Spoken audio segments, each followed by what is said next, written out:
Good morning, good afternoon, good evening to everyone who are participating, and welcome to this webinar on post-SSRI sexual dysfunction, a topic that is very interesting and becoming more and more relevant in our clinical practice. I really warmly want to thank our webinar coordinator and Patricia Pascual from Portugal for arranging this webinar series. This is number 14 in our series, and I welcome all of you. We are almost 150 people already joining this webinar. Can I have the next slide? For those of you who might not know ISSM, my name is Annamaria Giraldi. I'm the president of ISSM. And the International Society for Sexual Medicine has both a vision and a mission. Our vision is that every human being has the right to a healthy and satisfying sexual life. And our mission is to be the most respected and trusted source of information, education, and professional development on sexual health in the human being through the delivery of world-class publications, research findings, online and in-person opportunities for knowledge exchange worldwide. And this series of webinars is a part of our mission and our vision. If you join the ISSM, or if you are already joining the ISSM, you will know that one of the benefits and also fulfilling our mission and vision is our family of journals. We have 3 journals: the Journal of Sexual Medicine, the Sexual Medicine Open Access, and the Sexual Medicine Reviews. And it's a pleasure to tell you all that we just received the impact factors, and they have all risen this year. So please go to our journals if you want to read about science in sexual medicine. And finally, we also have our video journal, which is also a very good tool, especially for urologists working in surgery. So it's a pleasure to introduce the moderators for this webinar, and I want to thank you, Marco Gonçalves and Alan Shindel. Marco Gonçalves is from Portugal, where he's a trained psychiatrist and sexologist working in psychiatry and sexology with a great knowledge on the impact of pharmacological treatment and psychopharmacological adverse events on sexual functions. Alan Shindel is a professor of urology in California at UCSF. He's a member of the board of directors of the Sexual Medicine Society of Northern America, and he's also the editor-in-chief of Sexual Medicine, the open access journal I mentioned before. So a very warm welcome to Alan and Marco, and thank you for taking your time in your busy schedule to moderate this webinar. Welcome. Thank you, Annamaria, and thank you to everyone. Thank you to ISSM, ISSM. It's a pleasure to be here and gather in this webinar. Thank you for the invitation, and Patricia Pascual, and also to Annamaria, since she is here, because she was also one of the editors of the book of Psychiatry and Sexual Medicine, also very relevant for the discussion we're having here today. So let's stick to the program, and we have these amazing guests to speak with us, David Healy and Yacov Reisman, as more known as Kobe, and they will give a discussion concerning the titles they gave to their presentations: Post-SSRI Sexual Dysfunction, History and Relevance, and Explanatory Process and Diagnosis of Pssd. What do we still need to know? Concerning, after they do their presentations, we will pass to the question and answer sessions that you can participate following the button you can see here on the right. And please be sure to add the name of the speaker to whom you are addressing the question to your question. I will challenge you to make all your discussion in a clinical perspective and a research perspective, and also in concerning the best care for the patient. The Q&A session will start after the presentations. So let's start, and I will give the words to David Healy. He's a professor of psychiatry in the Department of the Family Medicine at McMaster University in Hamilton, Canada. It is a pleasure to have you here with us, and so I'll give you the words. Thank you very much, Marco. Okay. Can we go on to the first slide, please, Meryl? Great. The talk I'm going to give is really aimed at just giving you an overview. The things that people really want to know about, you're going to hear from Kobe. This is how to treat the problem and what we can hope for in the near future. There aren't many people from the media tuned in to this lecture, but all of you who are tuned in probably know people who are linked to the media. And what I'm hoping is the talk I will give is one that you'll be able to take to them to get them interested in this issue, because the problems that I'll outline are ones that are just not known about. And there's people out there working on earthworms or whatever who may have the answers that we need to try and solve these problems. And they're only going to hear that there's a problem that they may be able to solve if there's much wider dispersion of the message. What we're looking at today is a very old problem. It goes back at least 60 years to the first antidepressants, which were also serotonin reuptake inhibitors.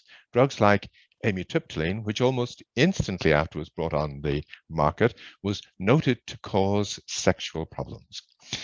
50 years ago, a drug called clomipramine was actually being used to treat problems. It was a good treatment for premature ejaculation in men. So the idea that there's things to do with the serotonin system that have an impact on our ability to make love is an old idea. This isn't a new idea.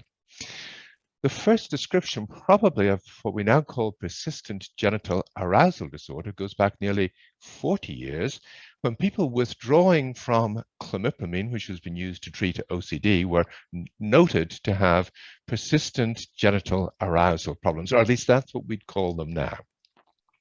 And in 1987, several years before any of the SSRIs came in the market, the companies were giving these drugs to healthy volunteers. And in the case of at least one of them, which is paroxetine, Paxil, Seroxat, this is a drug that in healthy volunteer trials was found to cause marked sexual problems for the young men who were in these trials who had nothing else wrong with them.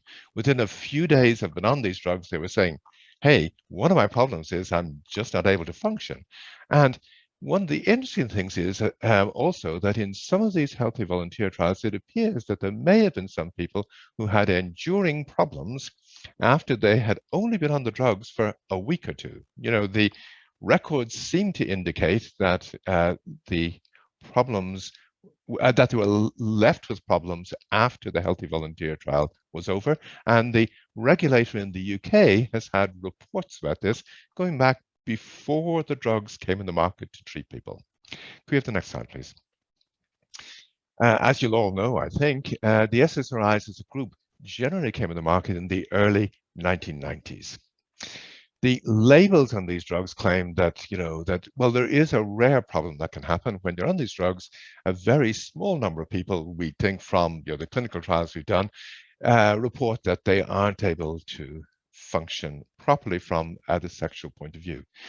The usual thing that doctors like me were taught to say to people was, yes, but this is a problem that will clear up once you halt the treatment. And in fact, if you're going away for a romantic weekend and you need to be able to make love properly, well, then you just halt your pills for the weekend. What the labels didn't say then was that you may not be able to halt your pills. There was no mention that you could become dependent on these pills and could have withdrawal problems from them. The idea that you might get hooked to the pills and may not be easily able to stop them is an idea that goes back over 30 years, well, at least 30 years now, and became much more common knowledge towards the end of the 1990s when some of the companies producing some of the SSRIs began to market the fact that some of the other SSRIs, like paroxetine, could cause marked problems if you tried to come off them. And at the same time, some of the other antidepressants that were out there on the market were being actively promoted as, well, we're the antidepressants that you can take if you don't want to have sexual problems. So again, the point I'm trying to make here is that these ideas go back a long, long way, yet most of the people who get put in these pills to this day aren't told that there could really be any issues here. Could we have the next slide, please? In 2001, Sandra Lieblun was the first to formally describe in an academic article what we now call PGAD. We know that this is a problem that is linked to SSRI withdrawal. This is one of the commonest triggers for it. It's not the only trigger. A few years later, Audrey Barrick and Anthony Choka both had articles on what we now call Pssd, the idea that after you halt your SSRI, you may not be able to function properly. And this problem with being able to function may go on for months or years. What isn't clear from the articles is that they were talking about people who had been on these drugs 10 years previously and who had at that point not been able to function for close to a decade. I mean, the way the articles are pitched, you might get the impression that this was a new problem that was just been talked about for the first time. But in fact, some of the patients that were actually being described here had at that point in time had problems going on for 10 years. And the regulators in the UK and the US and around Europe were having reports of this problem from within a year or two of the point that the SSRIs came on the market first. So on the one hand, the companies were saying there's no big deal here. On the other hand, people were reporting to the regulators that, yes, there is a big deal and this could be a very serious deal, but no one being put on the pills was really being told that anything like this could happen. In 2006, on the back of the articles by Audrey Barrick and Anthony Choka, we got Pssd forums, and there were hundreds of people linked to these. Many of them were just average, ordinary people. Many of them were highly qualified doctors, nurses, pharmacologists, and all sorts of other people who had the expertise to think, well, what's actually going on here and what might put things right? And between them, a lot of the people on these forums tried out all of the obvious treatments to take, you know, the drugs that would work the opposite way to the SSRIs, or the drugs that might compensate for what an SSRI may have done. And the general experience over the last 10 to 15 years has been none of the obvious treatments really put this right. And this includes treatments like Viagra, Cialis, and things like that. So we have a real mystery as to what's actually going on and a real problem trying to treat the condition. Could you have the next slide, please? Now, just one of the interesting things about Pssd is that it's got an overlap with isotretinoin-induced problems and finasteride-induced problems. Isotretinoin, or as it was branded then, Accutane, was licensed first to treat acne in 1982. It's almost for certain that people became suicidal on it and had sexual problems on it from pretty early on.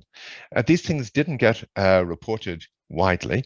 One of the first times that this came on the radar for most people was a homicide case in Chicago, where a person who had been put on Accutane for his acne and was left with enduring sexual problems, ones that were still there a year after he'd had the treatment, went and shot the doctor who had put him on Accutane. Propecia, or finasteride, was licensed towards the end of the 1990s, and in 2011, post-finasteride syndrome was actually described for the first time. And one of the points about post-finasteride syndrome and Pssd and post-Accutane syndrome is there's a huge overlap in the core features of all of these conditions, which should help make it easier for us to try and work out, well, just what's actually going on here. We've got three completely different drug groups, and it should help us work out, well, what is the common action these drugs have, which may be triggering the problem. In terms of finasteride, as most of you will know, there was a legal action taken by the people who had the condition against Merck, who produced the drug. This has led to some documents out in the public domain now. It set a precedent that there may be scope here for legal actions to try and find out more about what the companies knew and try and compensate people for the injuries that they've experienced. And if anyone wants to ask later, well, is there any scope or possibility of legal actions in the Pssd or PGAD area? That's the kind of question that I'll be happy to try to answer. One of the things that the Post-SSRI Foundation in the United States did was to raise money and commission a study, which is just, well, there's a few papers that have come out from this. The study was run in Baylor Hospital, and I'm going to refer to one of the papers that has just come out last week, which is awfully interesting. It's a paper, I mean, I've usually been saying to people that, you know, drugs don't do just one thing. They do 100 things, perhaps. Well, what the Baylor Hospital recent paper shows is that in the case of finasteride, it does over 3,500 things. And that's probably true of the SSRIs also. All of these drugs we use do vastly more things than the pharmaceutical company that puts them on the market wants you to hear about. We linked to risk.org, which is a group that I'm linked to. We set up a thing called a risk prize in 2016. And this is now offering $100,000 to anyone who can come up with a cure for Pssd or PFS or PAS. If anyone can really come up with a cure that definitely puts the problem right for most people that actually have the condition, there's a lot of money there which you can claim. I've made a brief mention here of the Noack group of drugs. This is a group of drugs that are rather like warfarin and aim to thin blood. They're a group of drugs that will often be used by older people and people who are quite ill. So the issue about are they able to make love isn't as high on their radar as it perhaps is for a lot of the people who get SSRIs or Propecia or Accutane, for instance. But this group of drugs also looks like it's capable of causing enduring sexual problems that have core features in common with these other drugs. And 2 years ago, as a few of you will know, the European Medicines Agency, thanks to efforts from people who've got Pssd who are willing to put their names to reports that they had the problem and recruited their doctors to confirm this, we were able to persuade EMA to ask the pharmaceutical companies to mention in the labels of these drugs that sexual problems can endure even after treatment halts. Could we have the next slide, please? One of the other things linked to risk, and you can download articles on this from risk or get in touch with me and I'll be able to give you articles again if you want to take the issue to the media. A lot of patients who bring Pssd problems to the doctor perhaps who's put them on the drug or to other doctors have been ridiculed for mentioning that they have a problem that's still going on after the drug is out of their body. The response has been, you know, you're crazy. These things can't happen if the drug is out of your body.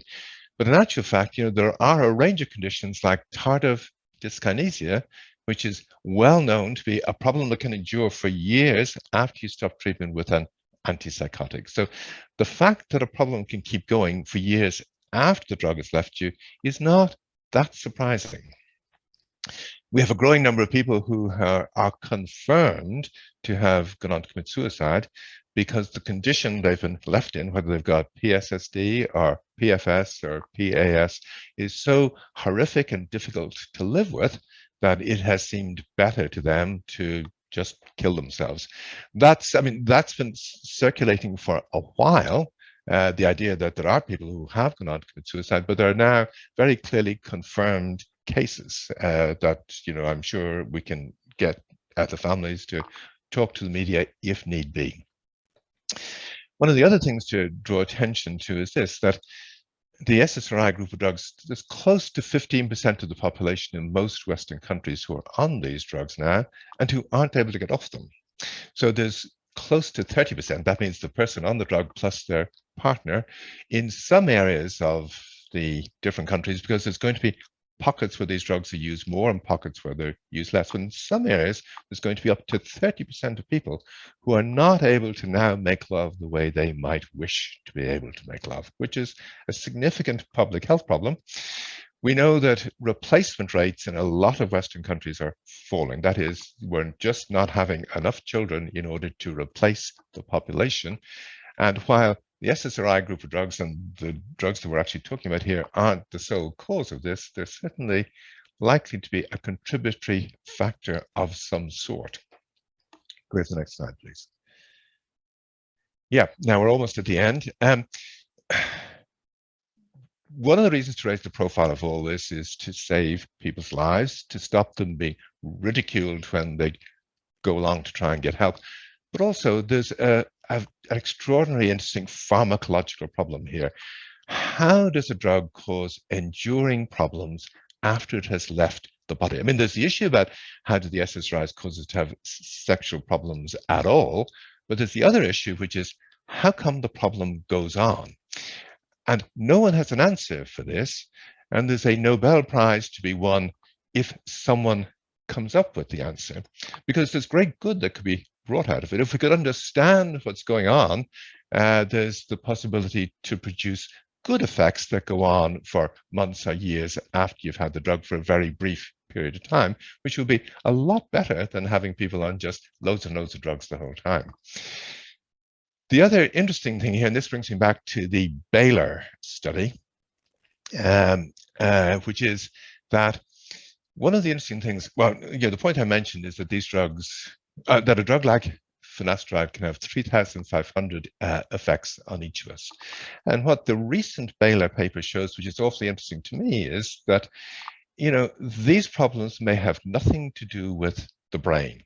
A lot of people, when they think about the SSRI group of drugs, think, well, these things go straight to the brain and that's what they produce, all the changes that they produce. They may not. There's very little serotonin in you and me that's actually in our brains. It's in our bodies, it's in our skin, it's in our blood, it's in our guts.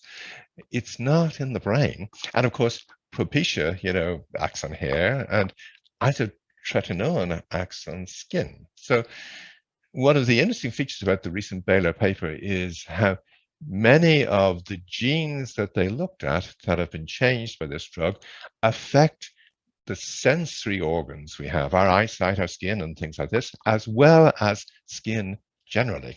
So there's a chance here to really change the way we view ourselves, perhaps if we come up with an answer as to where is this problem actually located and how do we put it right.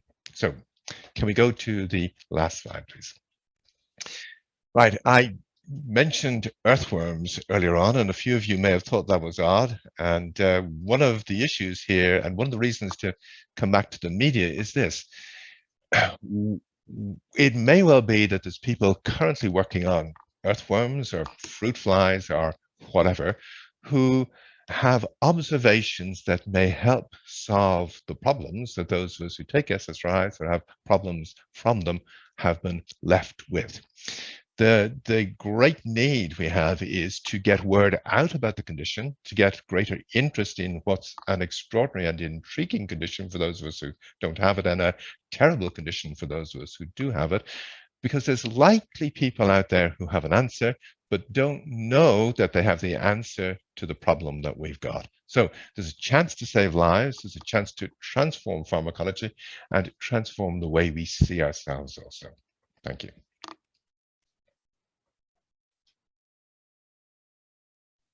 Thank you very much, David, for your presentation. It's very exciting for me to hear you and pose all these questions and in an open manner.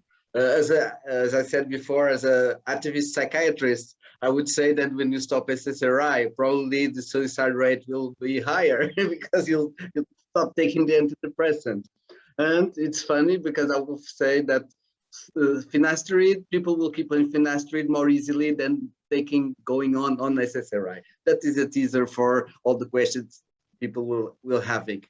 And I'll also address people who are making the questions. Please address the speaker, because now Kobe will be speaking, then will be hard to distinguish.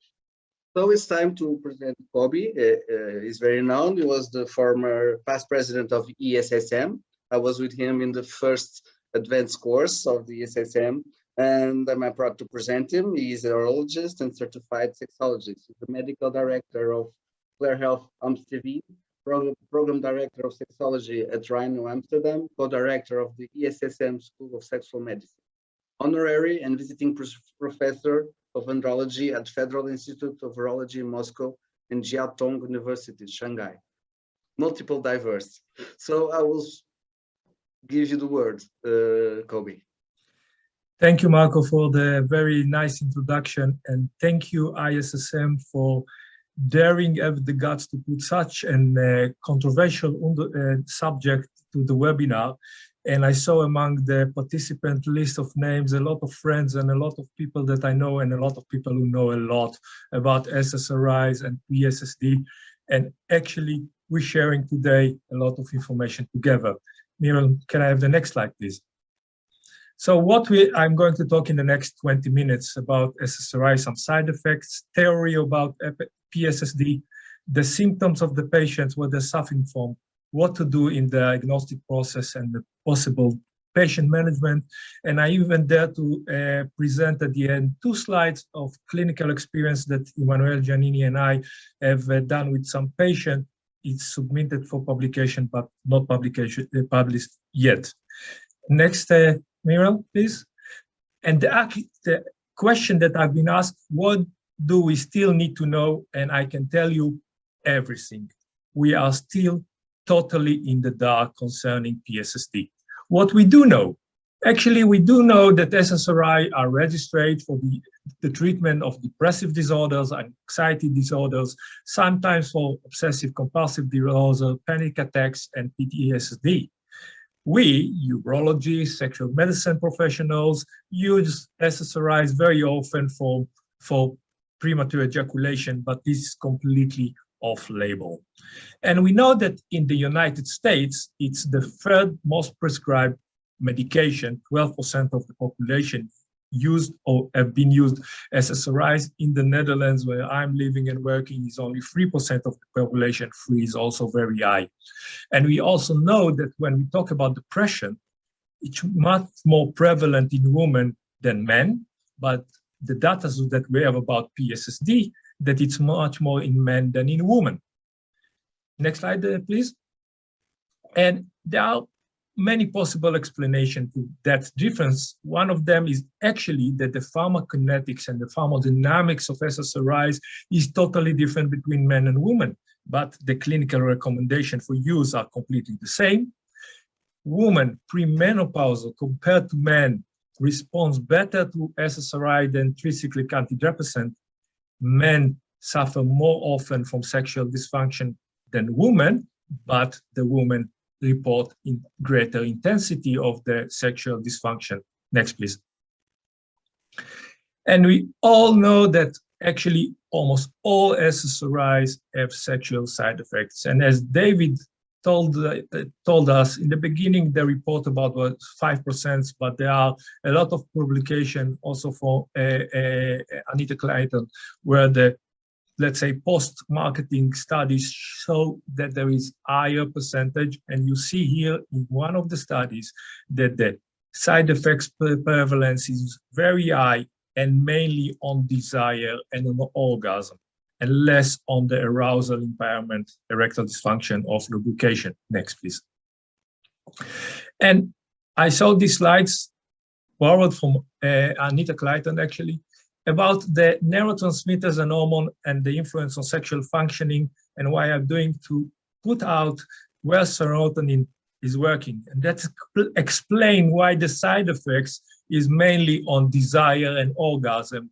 There is the negative effect of the serotonins on dysfunction and indirectly on oxytocin and also on testosterone. Please, next, please. And on peripheral way, David mentioned the peripheral serotonin have direct influence on sensation, and that will be explained to me concerning the side effects in 2 minutes, and indirect on nitric oxide, which influence the blood flow, and the blood flow is certainly important for erection, but don't forget the same or maybe even more for lubrication and the erection of the clitoris, which is also important for pleasure. Next, please. And now I have a question to you. Concerning the data on the influence of serotonin, patients who prescribe SSRIs because of depression, both we know cause sexual complaints. Which of the following symptoms is considered as an SSRI side effect and atypical for depression? Please vote. I'm very interested.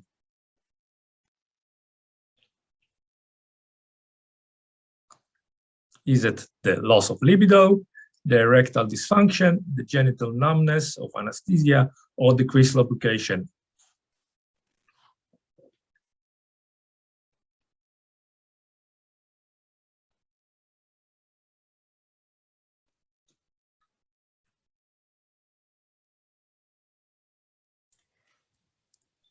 Kobe, I see the results are slowing down now. We have in about 65%, so I will show you the results. Them.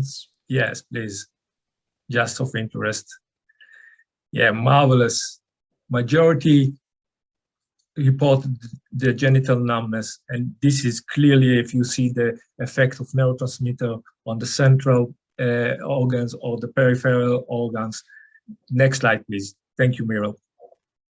So the SSRI side effects: decreased libido, erectile dysfunction of decreased lubrication, ejaculatory disorders, mainly delayed or anorgasmia, could be caused by depression or by the use of SSRI. Next, please. Miro, next, please. But genital anesthesia and nipple insensitivity or orgasm without pleasure, these are real SSRI side effects, clear cut. Next, please.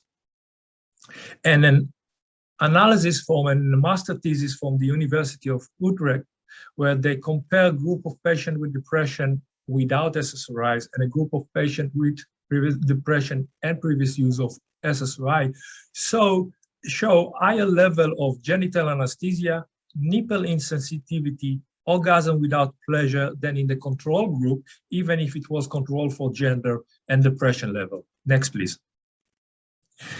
And please don't forget that sexual dysfunction are associated with poor quality of life, and they have adverse consequences on physical health, mental health, their relationship, and possibility for recovery from mental illness.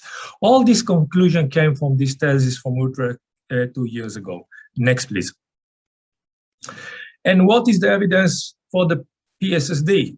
David summarized a lot of the start and the reports about it, but as you can see, majority of the publications started in 2006, and we have till 2019 report.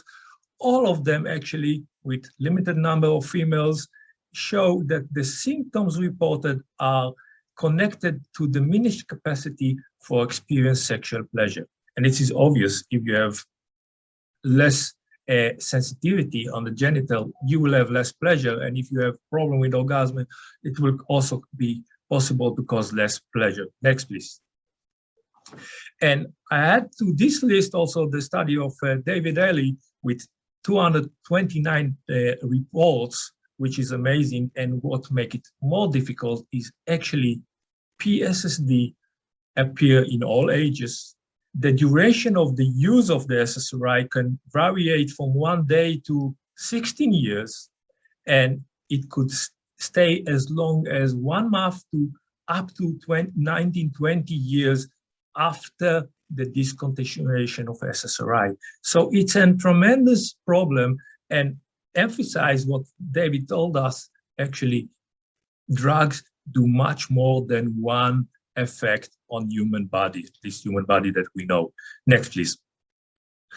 And in general, my point of view is Pssd is underdiagnosed. We don't know a lot about it, but it's clearly undiagnosed because there is not a lot of awareness inside the medical community about this problem. Patients don't dare to talk about sexual concerns. Healthcare professionals and medicals as well don't ask about sexual side effects or sexual complaint in general.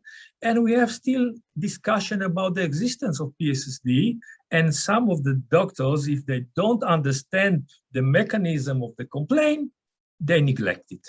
So this is a huge problem, and we don't have clear evidence on epidemiology and the prevalence of this problem.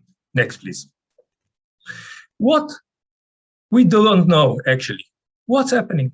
David emphasized, we have marvelous theories, but none of these theories haven't clear evidence. We are still in the dark. The downregulation of the receptors with the testosterone decrease, the epigenetic change that there are some ideas about it with clear observation on changes in the brain, the serotonergic neurotoxicity, which cause axonal damage, the neurochemical changes which influence certainly the positive neurotransmitters and hormones like dopamine, testosterone, and oxytocin, and don't forget the nitric oxide with influence on erection and lubrication. The sodium channel changes, the theory that Marcel Waldinger put on, and endocrine changes. We know that when you combine SSRIs with oral anticonceptives, you have more side effects and decreased dopamine. Next, please. I saw that there was question about the symptoms. There are large amount of symptoms that patients with Pssd may report, but common one are the genital anesthesia, which is decreased sensation or numbness, the pleasureless, the weak or the absent orgasm, the decreased sex drive, libido loss, erectile dysfunction, decreased lubrication, premature ejaculation as well. And next, please. And in this study, which originally compare also the post-finasteride patient, they look 3 months after the discontinuation of treatment to the problem. And as you can see, one of the described complaints of the patient is the lack of connection between the brain and the penis, and complain that we very difficultly can quantify and qualify. But as you can see, 100% have no complaint about it before the treatment, and at the time of interview, which was at least 3 months after discontinuation, you see that a lot of them gave always this complaint. The same goes for the erectile problem, but erectile problem you can find already before the treatment with the SSRIs, and the same goes for the loss of libido. Is it because of depression? Is it because of other condition? But the genital numbness was not present before the treatment and clearly evident present 3 months after the continuation. Next, please. So the genital anesthesia is an important parameter, and from the studies of Ben Shitlit, we already know that is a predictor of West sexual dysfunction. It correlates significantly with the severity of the sexual dysfunction, while the depression don't correlate very much with the severity of the sexual dysfunction. And actually what it says that genital anesthesia probably cause or worse sexual dysfunction. And this is clear because if you have less sensitivity in the genitals, in the majority of the cases, it will be more difficult to get aroused and to get an orgasm. And it will mean that the person have less positive experience, which will indirectly affect also the libido and worse the sexual dysfunction as well. So this is clear logical explanation, but also on this we need more evidence and more research. Next, please. So Pssd is actually quite difficult to diagnose, and it's certainly difficult to treat and difficult to cure because we don't know what's the mechanism. We don't understand the pathology, so how we can treat it and how we can cure it, and this stage is not possible.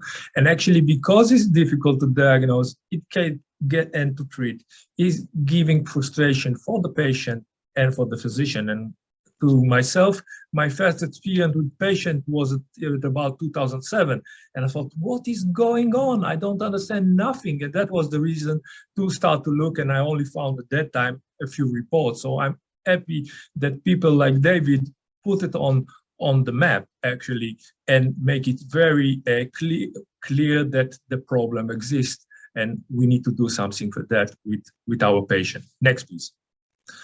So in general, let's look how to approach patients. I will start actually with the SSRI recommendation because there is the start of the Pssd.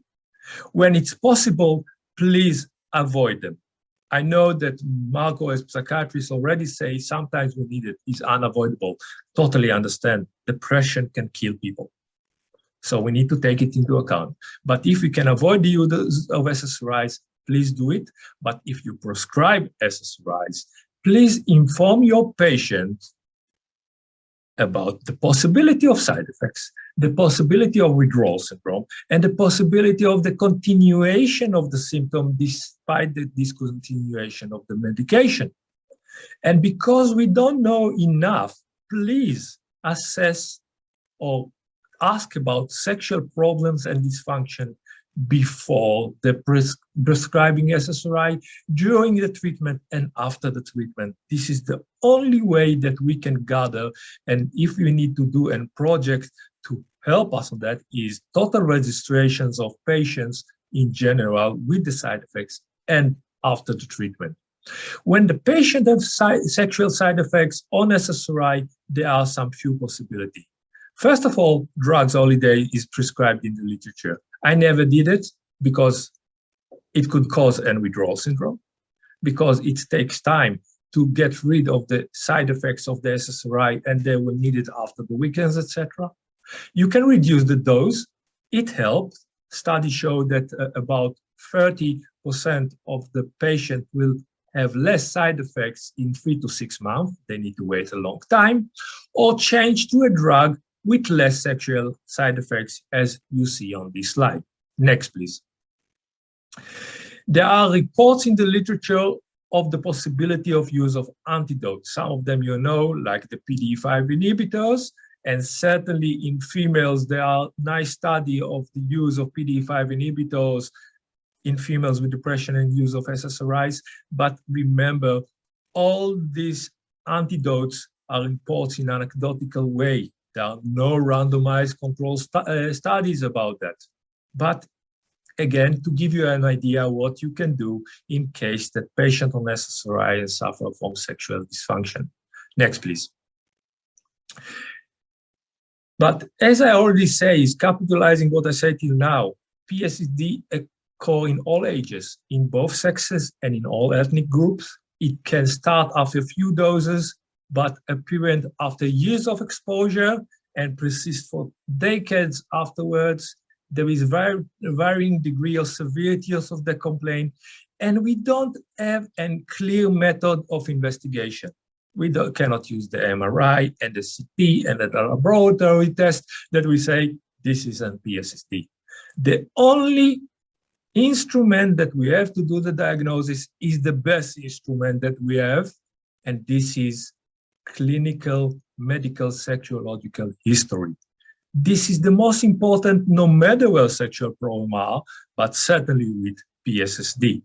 And we need to exclude other causes of sexual dysfunction, including other medication, other condition, and substance abuse. Next, please.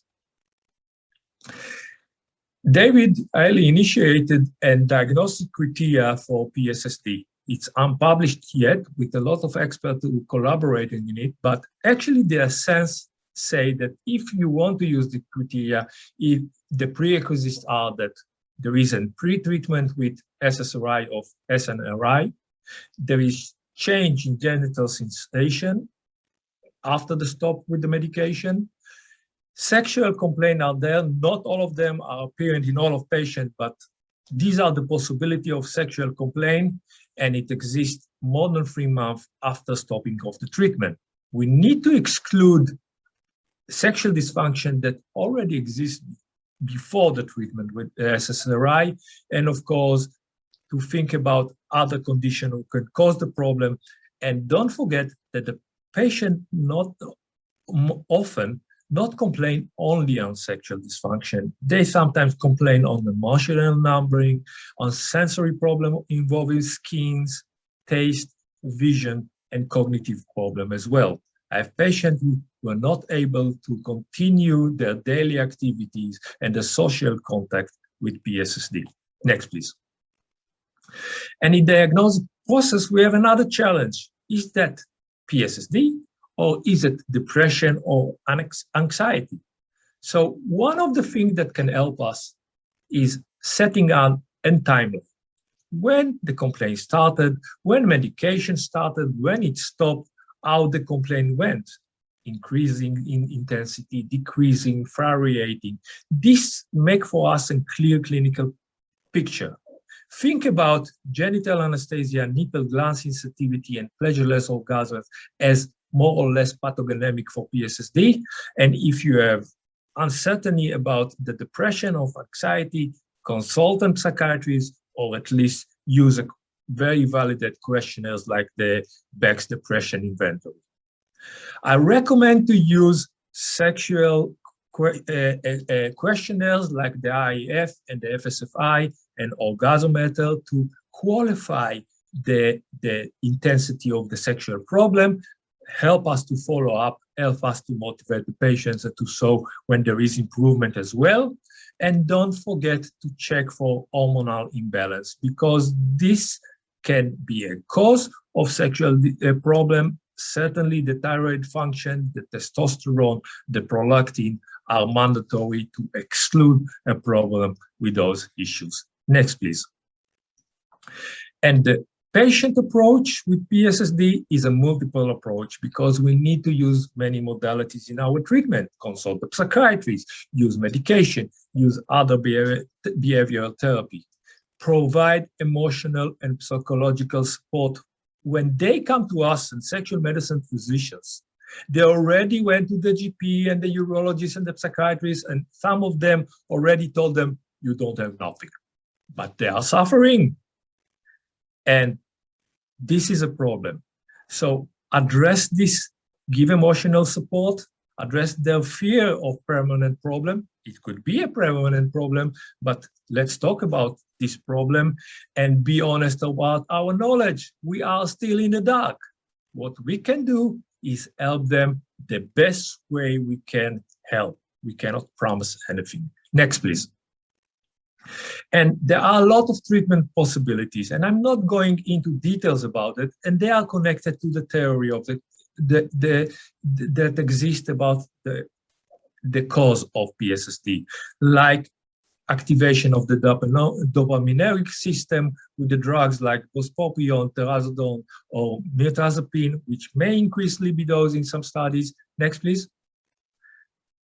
Adding dopamine agonist, the reporter used it, didn't have a benefit actually. Next, please. Bupropion documented recovery of some dysfunction, the sexual dysfunction like desire and frequency. Use cognitive behavioral therapy even to help the patients to cope with their situation and problem, and use, if they prefer, PDE5 inhibitors as a treatment, for example, for the erectile dysfunction.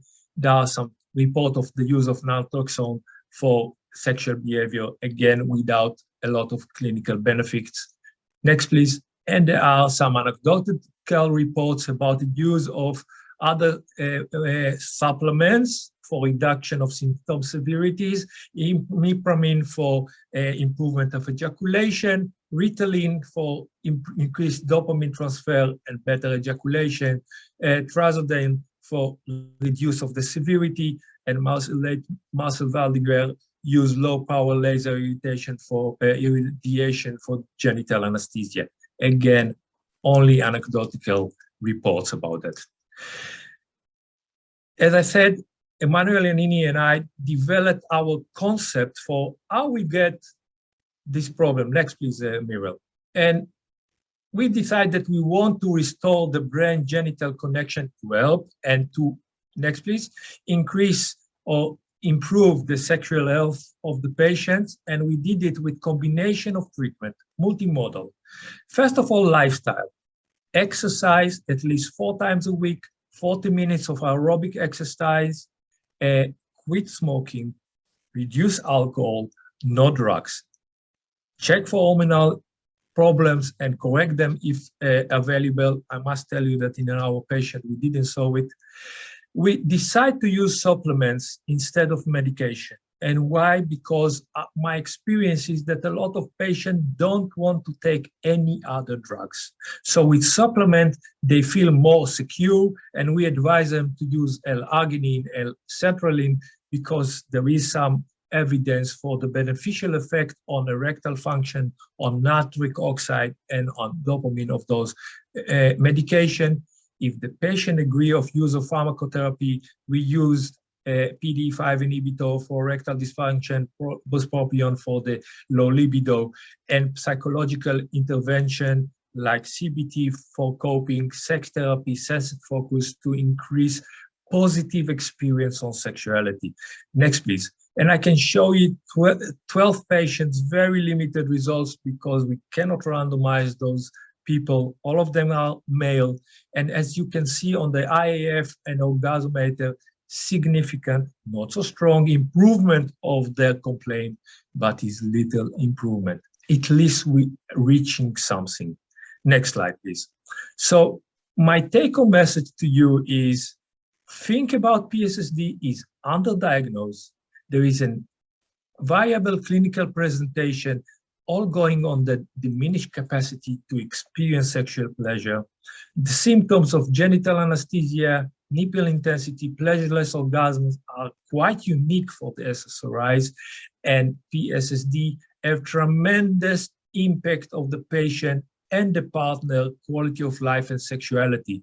So be empathic with them, be honest about our abilities, assess sexual function when you prescribe the medication, and we need much more research to be able to have an evidence-based definition of this condition, to try to understand the mechanism, pathology, and possible treatment. And thank you for being with us in this webinar.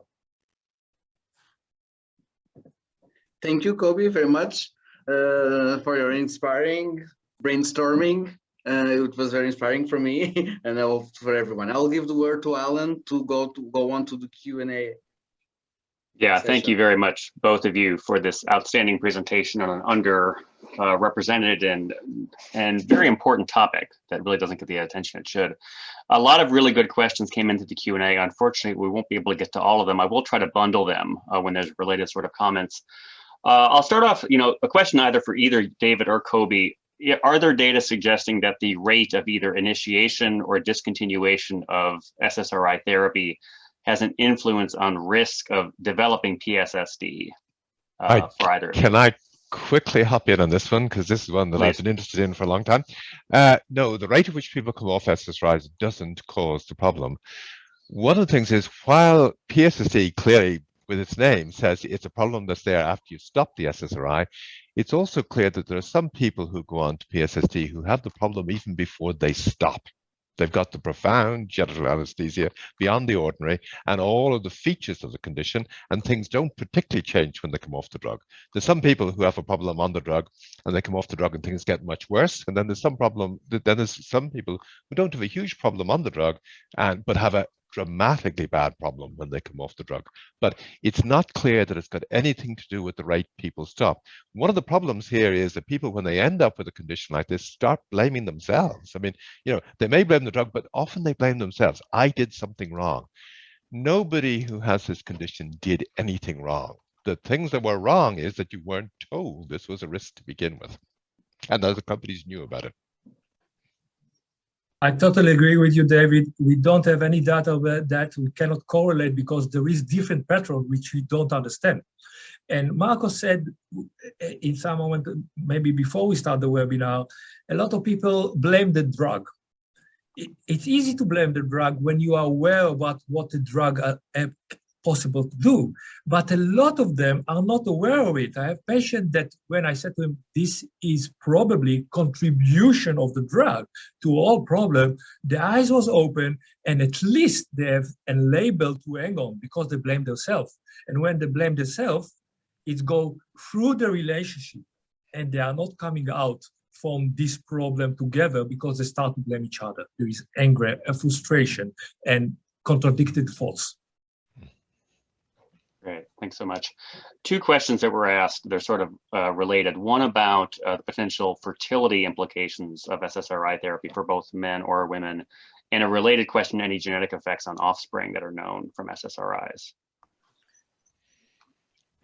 I can start, David. Okay. On the offspring, we don't have data. We have clearly data from 3 studies who show a chromosomal alternation on the sperm cell on male who using SSRI. What the exactly consequence of that, we don't know yet, but this is certainly something that we need to bear in mind. And this give us, together with the studies from Bell about finasteride, to think about the genetic alteration and maybe epigenetic alteration that we not really clearly understand, that these things have long-term consequence that we are not exactly aware of. And I think that we need to be very careful, certainly with the young guys, we're talking about sexual medicine, who come to our clinics and say premature ejaculation, and we need to ask, are you in the fertility period? Because SSRIs, for me at least in the clinic, will be not done in that period. Quickly add to this. One is that, as you'll all know, 100 years ago, people were told if you masturbate too much that your sperm count are going to drop. There's no evidence that masturbation causes sperm counts to drop, but there's considerable evidence that SSRIs do exactly this, okay, in animals and in people.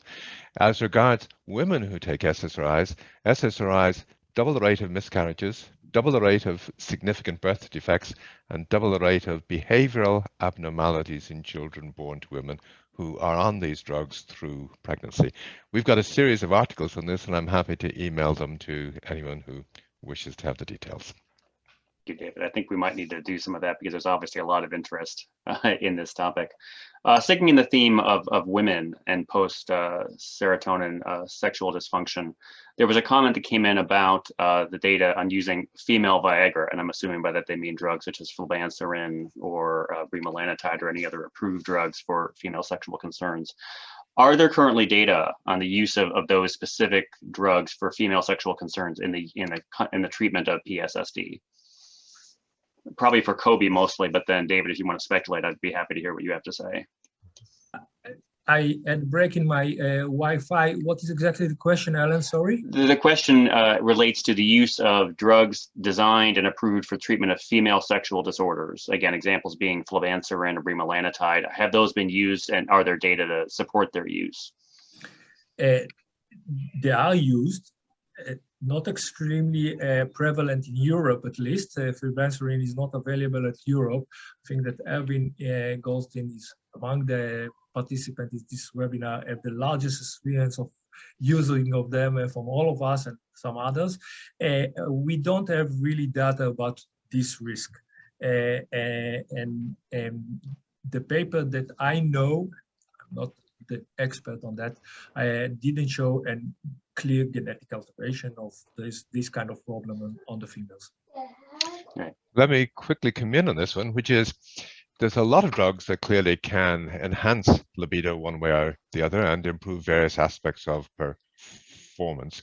Nothing as such reverses PSSD. And if you come back to the point Kobe made and stressed and brought out awfully clearly, which is genital anesthesia is a core feature of PSSD, and we know nothing that reverses this anesthesia. There may be drugs we can use to compensate, but nothing that actually gets at the core of the problem. And what we really need is some agent, and there may be people out there who know treatments that will do this, that resensitize things. If we can get something that reverses, as it were, the lidocaine kind of effect. It's a bit like rubbing lidocaine into your genital area. That's the effect you get. If anyone knows of a drug that reverses the lidocaine effect, this could make a big difference in PSSD. Well, if I could, I'm sorry, Kobe, please. Go ahead, Alan. Well, I wanted to kind of riff on that, and this is a nice jumping off point to the next question. There was a pretty robust discussion in the Q&A about, does abstinence help? And the question was made about NoFap, and again, I believe this refers primarily to cessation of masturbatory activity, but maybe ceasing orgasms altogether for a period of time.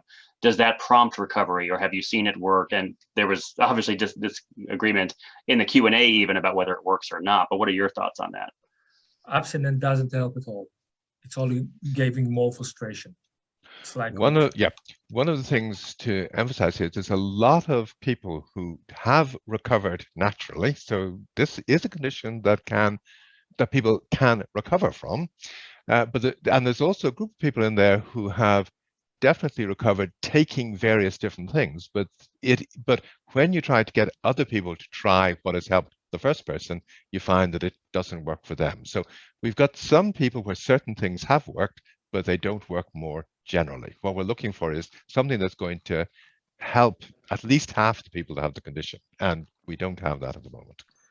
Seems some of the heterogeneity of depression and the drugs used and the response to those drugs. It seems to be one of the points to emphasize here is that I don't know depression is playing a big role here, but it does speak to the heterogeneity issue, which is people get SSRIs, they often get them for being anxious, and they often get them for what's called depression, but the kind of depression that they have is not melancholia. SSRIs are not particularly useful for melancholia, which is the kind of depression which causes loss of libido. Often the kinds of depressions, as it were, that people get SSRIs from are ones that many of us turn to sexual activity to help us cope with, just like we turn to eating. And the awful thing is that the SSRIs then kill that. You know, the natural way to help cope with being tense or stressed or unhappy is the thing that the drugs were being given to treat the same thing destroy. I would like to come to your original question, Alan, concerning the genital anesthesia and numbness. Nothing will help in terms of medication. I agree with David. But what I use with my patient is the sense focus and to teach them to get pleasure from other region. The same as you will do with the patient who have an partial penile amputation because of penile cancer. Different mechanism, of course, but you teach them that there is a lot more sensitivity regions, not only the genital, which can give pleasure. And this pleasure is a positive effect, a positive experience. The positive experience will support gaining more interacting in intimacy and a sexual activity with the partner, but in a different way. And sometimes it's very difficult to accept by the patients, this approach. One thing to add in here, Kobe, though, is, and it's a thing that you brought out, which is that, yes, I mean, we've focused here on genital numbness and things like that, but you brought out the more general emotional numbness that can happen. And it also applies to, I mean, the point you mentioned about nipples, but it can apply to large areas of at the skin also. So I guess one of the challenges is to find a bit of the body that's left that hasn't been affected by the drugs. Moving away from perhaps some of the anesthetic components here, there was a question and data brought up by Dr. Goldstein about Peyronie's disease, like changes, penile fibrosis, et cetera, in the penis, which is reported by at least one person on this line. There were data from 2013 looking at radioactive oxygen species in the penis of rats given SSRIs. Kobe, have you encountered Peyronie's type syndromes in men after SSRIs? And David, could you comment on maybe mechanisms by which that might be possible? I don't recall any Peyronie after SSRI. I'm sorry, but maybe I was even not looking good enough, to be honest. If I didn't ask, then it means that it's not good, but I ask a lot of my patients. I don't recall any case, and I have all of them in a database that had a complaint on penile deviation, which with Peyronie. In the large series of patients that we had, there were a few people who did actually describe just this. It's not common, but it does seem to happen.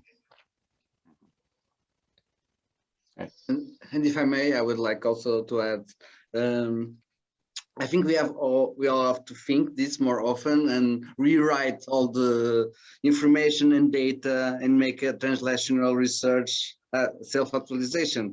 I was remembering, for instance, Bancroft in his book on union sexuality and these problems. He stresses that in depression, women can get a scar of the depression, and this scar of depression can be sexual dysfunction. There is also the post-depression sexual dysfunction, and maybe the information we're having so far, it needs to be up to date. Even in the studies concerning antidepressants, we were talking about the most new ones, antidepressants like vortioxetine, that is branded as no sexual side effects. And it comes to the answer that is raised here, like SSRIs in general, they can diminish the capacity to experience positive emotions.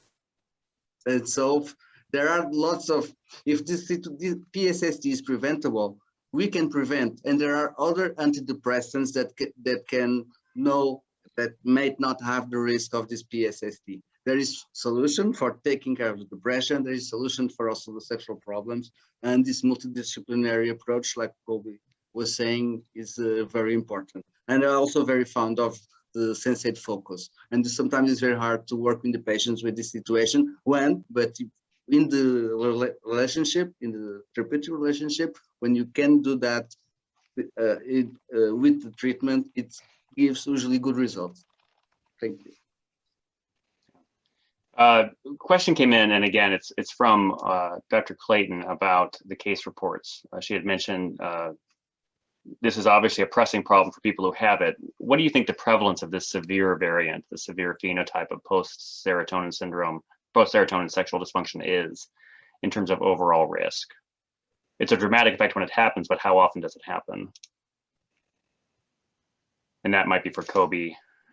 Again, I think that David knows the data also from the website much more better than I am. Of course, on the literature is not tremendous large, but the complaints of the people is huge on media. David, go ahead.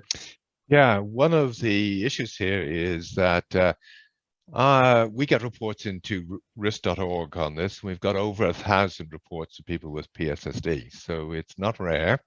The other aspect to take into account is this: we've got, and the Dutch are great people. They resist taking too many meds, but the rest of the world swallows huge amounts of meds. The UK, Canada, the USA, and loads of different countries around the world, and up to 15% of the populations of these countries are on SSRIs.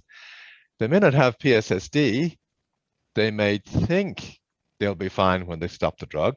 One problem is they can't stop the drug, so they've got functional Pssd, as it were. They've not got, I mean, we can show that the problem is going to endure, but effectively they've got the same thing, and that's a lot of people. The other people who may be able to stop the drug think they're going to be fine when they actually do get off it, and it can be awfully hard to get off it, so they're slow to try and stop.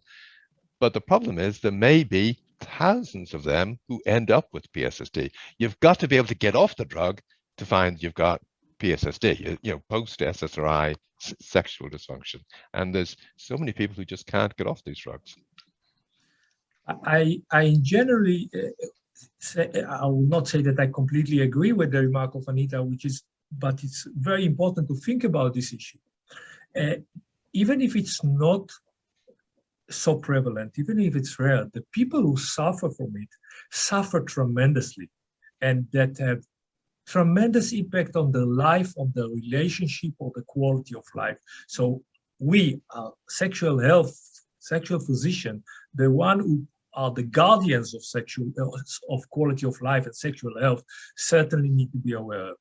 But this gives me the reason to say, I wish that we will be able to create a network of sexual medicine physicians and sexual healthcare providers who do a universal, or at least Europe, US registry of majority of the patients that we prescribe SSRI and follow them 3 months, 6 months after the discontinuation of that. And a simple registry, if we will have the financial support to do that, I'm willing to coordinate the whole thing and to go on it, because I think this is, as David said in the beginning, this is so important to realize, because it has impact in and snowball effect on the way we look on things, and on the way we look on medication use, and the way we look on the body. And I think that will be able to convince FDA, AMA to think about these issues. And I'm not anti-pharmaceuticals. We depend on them. They did a lot of very important work in medicine. We don't underestimate it. But we need to be careful, and we need to be honest with our patient.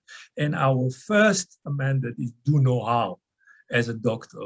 So we need really to know when we cause harm, and to inform the risk like with any other operation, treatment, whatsoever. I agree wholeheartedly, Kobe, and I appreciate the comment. It seems that what we're talking about and the need here is really better data. And ultimately, we know the dramatic effect that Pssd has on people who suffer from it. The denominator is what's a little bit more ambiguous. And so how often does SSRI therapy translate into this terrible syndrome that is hard to manage? And it seems like to enact what you envision, the proper way to do this would be almost in primary care offices, to do this registry looking forward to people who initiate SSRI therapy, track them over time, see what happens if they stop. And again, get a real sense, what is the prevalence? And then the discussion can be had with patients. You run an X% risk of developing this terrible syndrome. Do your symptoms merit therapy with that risk in mind? And I think that would be the best service we could do for our patients. I agree with you wholeheartedly on that. I think that'd be a win for all parties if we can only make it happen. Certainly. Well, a question here that came in, let's see, I wanted to find it here, about recovery rates. Obviously, this is so heterogeneous, it's very hard to predict this, but is there a point in which you say these symptoms are not likely to resolve? If you're having an honest conversation with a patient after 1 year, 5 years, do you say, look, this is likely to be a permanent thing? Well, on the score, there's a group of people who clearly resolve a few months, and Kobe hinted at this. There's a group of people who come off the drug, have a problem when they stop, but who do recover. Now, I don't know how big that group is. Yeah, they recover within a few months. In terms of the people who have a problem that lasts longer, in that group, there's very few probably who never recover. There's a lot. It may take some years, it may take 3, 4, 5 years, but they do recover. There's clearly people who have recovered. Now, one of the interesting things is among the group of people who have an enduring problem, there's some people who, as Kobe said, won't take any other pills. They won't try anything else out. They're very aware drugs generally can be risky and they're not going to take the risk twice. There's other people who go in there and try all sorts of things. They figure there must be a treatment that will help me, and they try all sorts of things. What we don't know is whether the more conservative approach rather than the more risk-taking approach is the better bet. Whether if you take risks, you are going to be helped, or whether if you remain conservative and just wait and see what happens, whether that's the better option. This is just unclear at the moment. We're running a little short on time. Something that did come up in the chat and multiple times in the Q&A was, how do you deal with doctors who don't take this seriously? It's mostly for patients. And I would, short version of that, I would say, looking for an ISSM affiliated provider or a regional society. Again, that's not necessarily a surefire silver bullet solution to that problem. But I will say that if you find someone who has credentials and knows about this syndrome and knows about sex and can talk about it authoritatively for the patients in attendance, that's probably your best starting point. It may not be the perfect solution, but it will be part of it, I would say. So please do keep that in mind for anyone who's looking for a provider. It's probably worth mentioning as well in terms of the average doctor who does treat patients quite badly in terms of the response, the lack of understanding. If you feel pretty angry, then that's normal. There's nothing abnormal to feel as angry as some people are left feeling. Exactly. The frustration are on both sides, for the physicians or the one who treat the patient, and for the patient. And the only way to deal with it is to be honest. And that's what I mean. You can be honest that you don't know and you don't understand. Nothing wrong with it. As long as you be honest with it and say, okay, I will talk with a colleague, maybe he heard, maybe. Don't promise to the patient anything. Really, don't accept of tender love and care, really. Because you say, we will work together, we will both do our best. That's what I can promise you. But believe me, that the patient, on the moment that he or she feel that they are taken serious, is already step ahead. Mm-hmm. And that's very important. And then you need to find out how to help them to cope, how to deal with the situation, because sometimes we cannot change the situation, as I mentioned, because we don't understand what is going on. How can we cure? But we can help them to cope with the problem, to teach them new modality, looking on the half full glass instead of the half empty glass, and to manage what's possible. I think you're hitting on the important part, that we can always offer empathy. Sometimes that's all we can offer, but it's always something that is in our armamentarium, and it's very therapeutic, no doubt. We are at the 15 after the hour. Quickly, the other point to bear in mind quickly is that a lot of the people who have the condition are great at researching. They have the motivation to go and find out what may be causing the problem and what may help. So it isn't just them that we can help by being empathetic.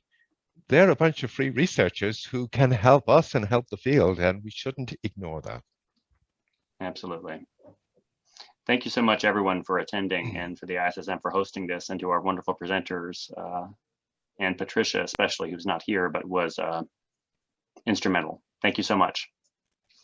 And I just want to thank you, everyone. I want to thank you, Marco and Alan and David and Kobe for excellent moderation and presentations. And I think that the take-home message is that this is something we really need to know more about in the future. And I hope that in the future we will have another webinar where we know a little bit more than we know today. So thank you so much for putting attention to this problem and the reflections. And I can see there's so many questions that haven't been answered.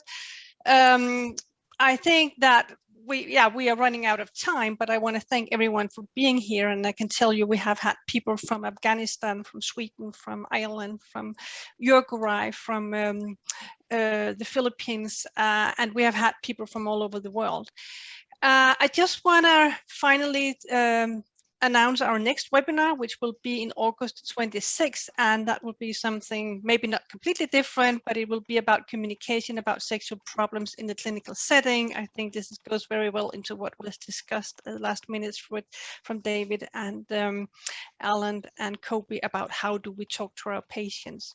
So also I want to tell you that, as it's written here, that the webinar will be available on our ISSM University webpage and also for non-members. So if you want to see it again or want to share it with someone, please share it with whoever might be interested. So thank you for being here, and thank you for the webinar and all the participants, and have a nice day, evening, morning, wherever you are in the world. Okay.